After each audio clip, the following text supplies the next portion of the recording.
Assalamualaikum warahmatullahi wabarakatuh. Bagaimana kabarnya anak-anak ibu hari ini? Hari ini kita lanjutkan lagi materi pelajaran kita, yaitu menceritakan kembali isi fabel. Langkah-langkah menceritakan kembali isi fabel. Yang pertama, baca dongeng dengan seksama dari awal sampai akhir.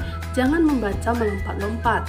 Yang kedua, catatlah tema, tokoh, sifat tokoh, dan latarnya. Ini akan membantu kamu dalam menceritakan kembali isi dongeng.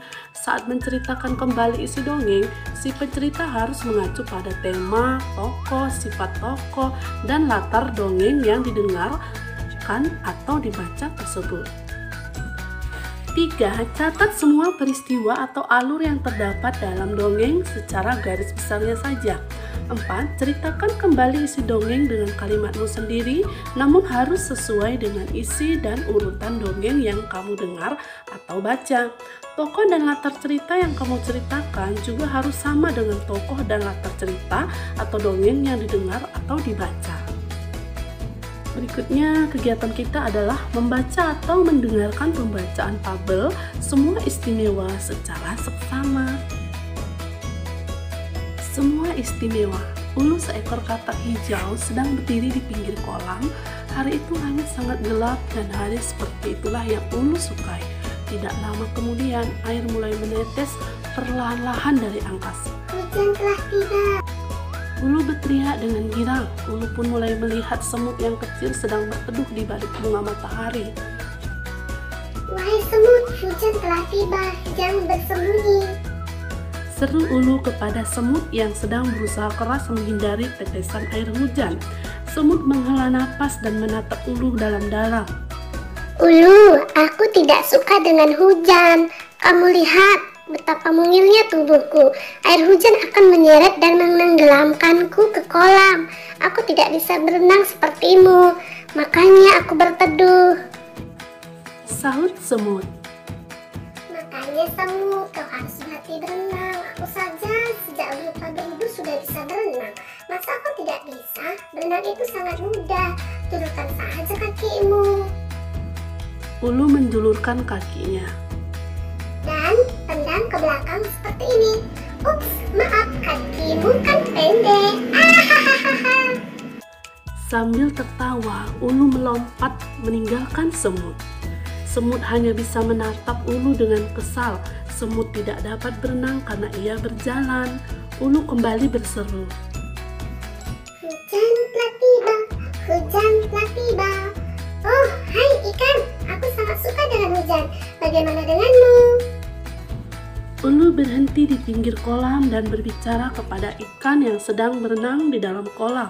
Ikan mendongakkan kepalanya ke atas dan berbicara kepada Ulu. Aku tidak dapat merasakan hujan, Ulu. Lihatlah, aku tinggal bersama air. Bagaimana caranya aku dapat menikmati hujan seperti kamu, Ulu? Ikan pun kembali berputar-putar di dalam kolam. Hah? Sedih sekali hidupmu ikan. Seandainya kamu seperti aku dapat hidup di dalam dua dunia, darat dan air, mungkin kamu akan dapat merasakan kebahagiaan ini. Nikmati saja air kolammu, sebab kamu tidak akan pernah dapat merasakan rintikan hujan di badanmu. Apa yang Ulu katakan sangat menusuk hati ikan. Ikan menatap ke arah tubuhnya yang bersisik, lalu menatap ke arah tubuh licin Ulu. Ikan yang bersedih hati pun berenang meninggalkan Ulu ke sisi kolam yang lain. Ulu pun kembali melompat-lompat di sekitar kolam dan kembali bersenandung. Saat Ulu tiba di bawah pohon, ia melihat burung sedang bertengger di dahan pohon dan membersihkan bulunya. Ulu mengira burung juga sama seperti semut dan ikan yang tidak dapat menikmati hujan. Hai burung, kenapa kau tidak mau keluar dan menikmati hujan? Apakah kamu takut bulumu basah? Atau apakah kamu takut tenggelam ke dalam kolam seperti semut? Ataukah memang kamu tidak bisa menikmati indahnya hujan seperti ikan? Setelah berkata demikian, Ulu tertawa kencang-kencang. Burung menatap ke arah Ulu yang masih tertawa. Hai Ulu, apakah kau bisa naik kemari? Ulu kebingungan. Apa maksudmu burung? Apakah kau bisa memanjat naik kemari, Ulu? Apa yang kau maksud, burung? Tentu saja aku tidak bisa. Ulu cemberut dan menatap ke arah dua kakinya. Ulu menyesal punya kaki yang pendek sehingga tidak bisa terbang. Ulu, tidakkah kamu tahu bahwa Sang Pencipta membuat kita dengan keunikan yang berbeda-beda? Aku tidak bisa berenang sepertimu dan ikan, tetapi aku bisa terbang mengitari angkasa. Burung kembali berkata dengan bijak. Itulah yang kumaksud, Ulu. Kita masing-masing memiliki kelebihan sendiri. Semut tidak bisa berenang sepertimu, tetapi ia bisa menyusup ke tempat-tempat kecil yang tidak dapat kau lewati. Ikan tidak dapat melompat-lompat sepertimu, tetapi ia bernapas di bawah air. Kamu tidak seharusnya menghina mereka. Ulu mulai menyadari bahwa tindakannya salah. Diam-diam Ulu berpikir bahwa tindakannya itu tidak benar. Ia seharusnya tidak menyombongkan kelebihan dan menghina teman-temannya. Maafkan aku, burung. Ucap Ulu seraya menatap sendu ke arah semut dan ikan yang sejak tadi memperhatikan pembicaraan mereka. Maafkan aku, semut, ikan. Selama ini aku telah menyinggung perasaanmu. Sejak saat itu, Ulu mulai menghargai teman-temannya dan mereka pun menyukainya kembali. Nah, kegiatan selanjutnya kita akan menentukan tokoh, watak tokoh, latar dan amanat dalam fabel Semua Istimewa. Perhatikan ya anak-anak ibu. Menentukan tokoh dan watak tokoh dalam fabel Semua Istimewa. Nah, tokohnya Ulu, watak tokohnya suka menghina, sombong, bisa hidup di dua dunia, air dan darat, berkulit licin dan suka hujan, berkaki pendek, tidak bisa terbang dan mau meminta maaf. Semut, wataknya takut hujan, tidak bisa berenang, berkaki pendek, bertubuh mungil, mau memaafkan. Ikan, wataknya kulit bersisik, tinggal di dalam air, tidak bisa merasakan hujan, mau memaafkan. Burung, wataknya atau sifatnya bijaksana dan mau memaafkan. Menentukan latar dan amanat pada cerita Semua Istimewa. Nah, latarnya itu di pinggir kolam dengan suasana hujan. Nah, kemudian amanatnya sebagai ciptaan Tuhan hendaknya bisa hidup saling menghargai, jangan menghina makhluk yang lain, dan jangan menyombongkan kelebihannya karena Sang Pencipta menciptakan semuanya dengan keunikan yang berbeda-beda dan harus mau saling memaafkan. Selanjutnya, menentukan rangkaian peristiwa pada fabel Semua Istimewa. Sekarang kegiatan menentukan rangkaian peristiwa fabel Semua Istimewa. Urutan ceritanya, awalnya, titik-titik, keterangannya, Ulu si katak hijau sedang berdiri di pinggir kolam. Langit sangat gelap dan hari seperti itulah yang Ulu sukai. Tidak lama kemudian air mulai menetes perlahan-lahan dari angkasa. Hujan pun turun.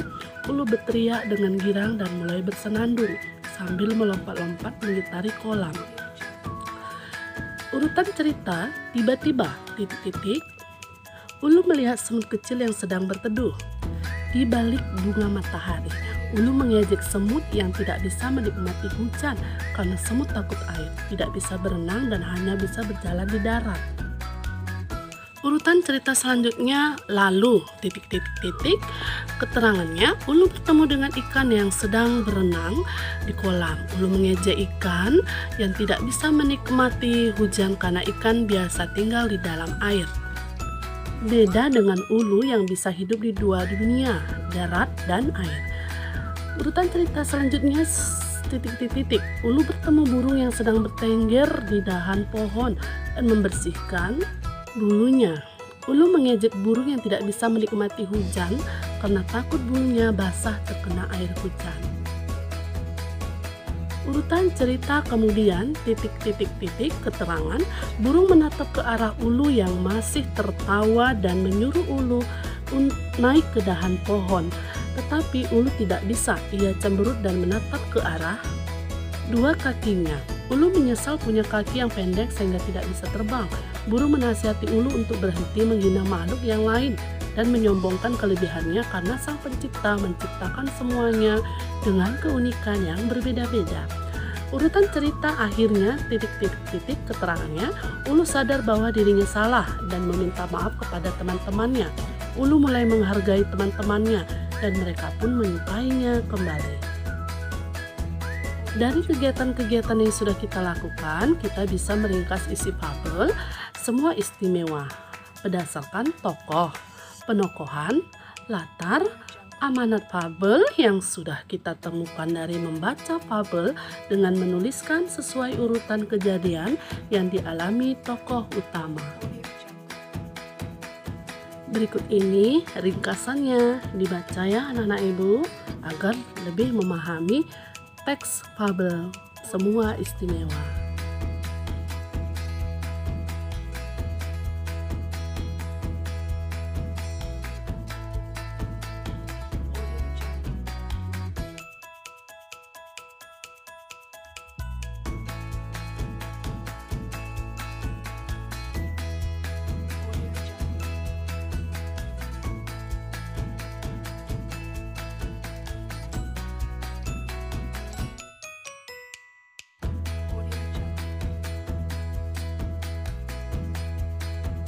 Menceritakan kembali isi fabel semua istimewa secara singkat dan jelas menggunakan bahasa sendiri dengan tidak menggunakan bentuk dialog. Tugas praktik 1. Menceritakan kembali isi fabel semua istimewa.